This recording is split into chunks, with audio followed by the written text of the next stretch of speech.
Mr. Bond here with our next biology lesson, this time on cellular respiration. So first, who does cellular respiration? The simple answer is, well, everything. Bacteria and archaea, which are both varieties of prokaryotic organisms, do cellular respiration, but it's a different process and it's much more simplistic than the other types of organisms that we're going to look at. Protists, which are very simplistic eukaryotic organisms, have a mitochondria, so they can do the more complex version of respiration as well.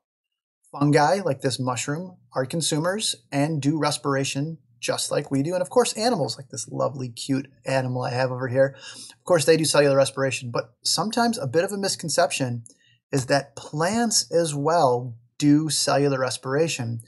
Oftentimes people think because plants do photosynthesis, they don't need to do cellular respiration, but that couldn't be further from the truth. Just because they do photosynthesis doesn't mean that their glucose is then in the ready form in order for them to be able to use that by their cells. They need to convert that glucose over to a usable form, which is ATP. So where within the cell does this happen? Two places, the cytoplasm and the mitochondria. Over here we have an image of a prokaryotic cell, specifically a bacteria cell, and it does not have organelles, so it doesn't have a mitochondria. So all of its respiration will take place right within the cytoplasm, which is the fluid or jelly-like material that fills the inside of the cell. For more complex organisms, like say for example ourselves, we have a structure that's called a mitochondria. Now, a mitochondria, and similarly to that of a chloroplast, has two membranes around the outside of it. Again, evidence of its surviving outside of these eukaryotic cells. It used to live all by itself, but it can do the process of cellular respiration really efficiently, which is why it's been kept inside of our cells for so long. Again, this is the place where the vast majority of respiration happens in complex organisms, and the vast, vast majority of ATP will be made. And of course, I couldn't go without throwing in the whole powerhouse of the cell for the mitochondria. Okay, just like photosynthesis, cellular respiration ultimately is a chemical reaction. Now, the opposite in this case, though, it's a catabolic chemical reaction. In a catabolic chemical reaction, complex things are broken down into smaller parts, and in this case, energy is released. Energy is going to be released in the form of ATP, which is usable cellular energy. Over on the left-hand side, we have the reactants for this equation, which are glucose and oxygen. Glucose is going to be either consumed by this organism, if it's an organism that's a consumer, or created by this organism, for example, if it's an autotroph like a plant. So the location of where these organisms get their glucose from will vary depending upon if they consume food or if they make their own food. Oxygen just comes from the atmosphere.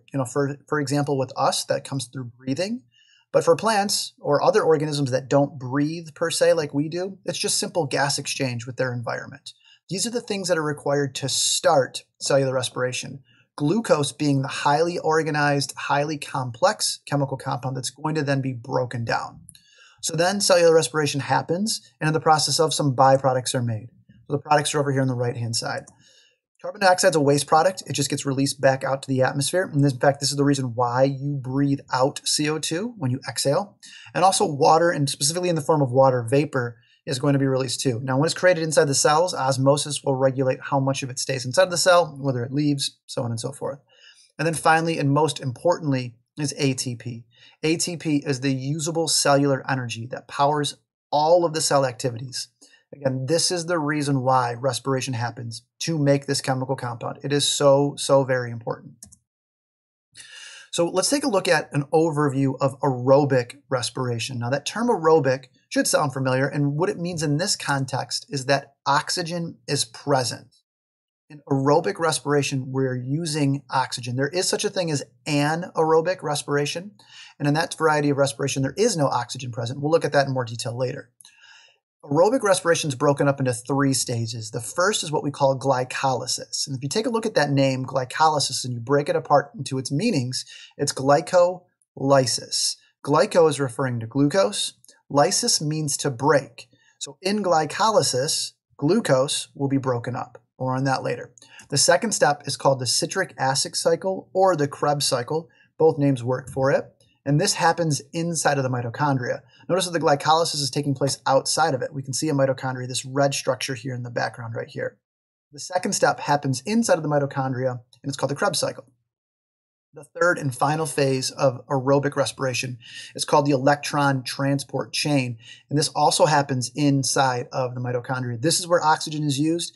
And this is the part that makes the vast majority of the ATP. Most of the ATP is made in the electron transport chain. So let's take a look at each one of those steps in a little bit more detail. We'll start with glycolysis. So this, again, this happens inside of the cytoplasm. Take a look up here. Here is a molecule of glucose. It has 6 carbons, 1, 2, 3, 4, 5, 6, C6H12O6. The hydrogens and oxygens are just not being shown here. In order to break apart glucose, you need to use some energy, which kind of seems backwards for what we're trying to do here. The ultimate goal is to make more ATP, but in this case, you have to use a little bit of ATP to break this apart. It's kind of like the analogy, you got to spend a little bit of money to make some money. Here's where we're spending some money. We're spending some ATP right here to break glucose apart. When that happens, it breaks into 2 chemical compounds that are called G3P for short. I don't need you to know their long chemical names. G3P for short. Then those G3Ps are going to be converted over into 2 chemical compounds that we call pyruvate. There's one here and there's one here. In the process of creating pyruvate, on each side, 2 ATP is made. You can see these 2 ATP here and these 2 ATP are made over here. So in total, we used 2 ATP to start to break up glucose. Then we made 4 more. So we have right now a gain of 2 ATP. 2 ATP is not a whole lot, but it certainly is more than what we started with. So this process of glycolysis, which is the first step, and in fact is the only step for prokaryotic organisms like bacteria, does generate some ATP. We'll get much more ATP in the further steps coming up. The second step is called the citric acid cycle, or Krebs cycle for the scientists who discovered this. This now happens inside of the mitochondria. That pyruvate that we started with right up here, this is what we just got from the end of glycolysis, is going to go through a series of reactions. There's lots of them. We're not going to go into detail in this course. If you take an AP biology class or a college level biology class, you'll certainly go into the detail of all the steps that are required in the Krebs cycle. But for what I want you to know, that there's 3 products that are made through the end of, actually 4 products that are made through the process of the Krebs cycle. Let's look at the first one. The first one is a chemical compound called NADH. Very similar to NADPH, which was in photosynthesis, but this is just NADH. This is going to be used in the next step, the electron transport chain.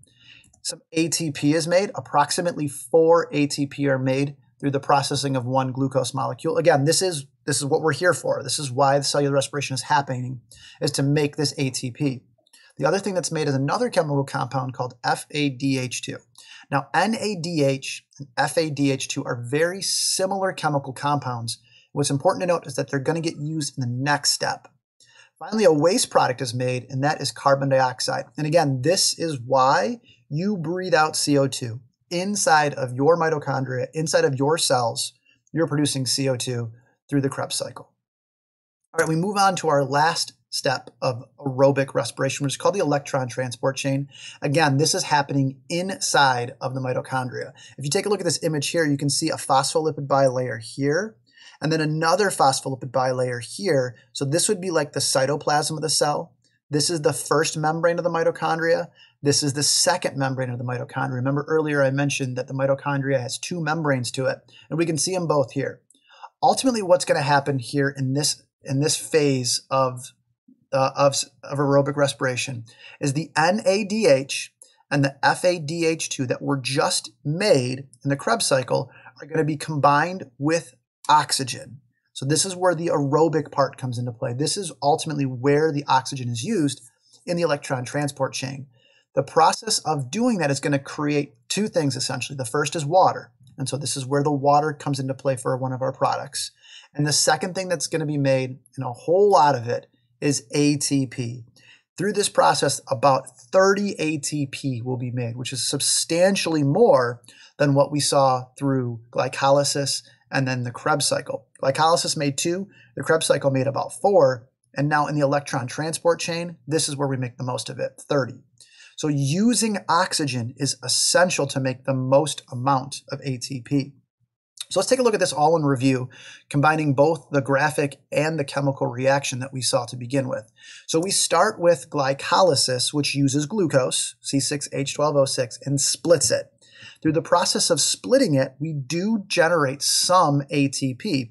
Approximately 2 ATP are made through this process. In the second step, we do the Krebs cycle or the citric acid cycle. And this process here, this happens now inside of the mitochondria, and this is where the carbon dioxide is produced. And yes, a little bit more ATP is made. And then our final phase here is the electron transport chain. And this is where, again, the vast, vast majority of the ATP is made. Oxygen is used and water is created as well, along with those vast quantities of ATP. So why? Why does this cellular respiration happen? Well, the easy answer is, again, this powers, the ATP powers all of your cellular processes. They're all powered by ATP. I really like this diagram here because it shows the gas exchange and how respiration in the form of breathing ties into this idea of cellular respiration happening inside of your cells. We bring in oxygen. The only reason why you are breathing in oxygen right now is to do cellular respiration in just about every single one of your cells. Almost every one of your cells right now is doing this process inside of their mitochondria, and they never stop. If you stop bringing in oxygen, you stop doing cellular respiration. If you stop doing cellular respiration, you stop making ATP. If your cells run out of ATP, they can die. And certain cells, once they die, they don't come back, specifically nervous tissue. Once those cells are gone, they're gone. You have approximately 7-8 minutes of reserve oxygen stored in your blood that if you stop breathing, you could survive for about that amount of time. But this is why we need to continue breathing. Oxygen in to power the reaction of cellular respiration so we can make ATP. Carbon dioxide comes out as a byproduct, as a waste product. That's it for cellular respiration. We'll look at next in a little bit more detail anaerobic cellular respiration.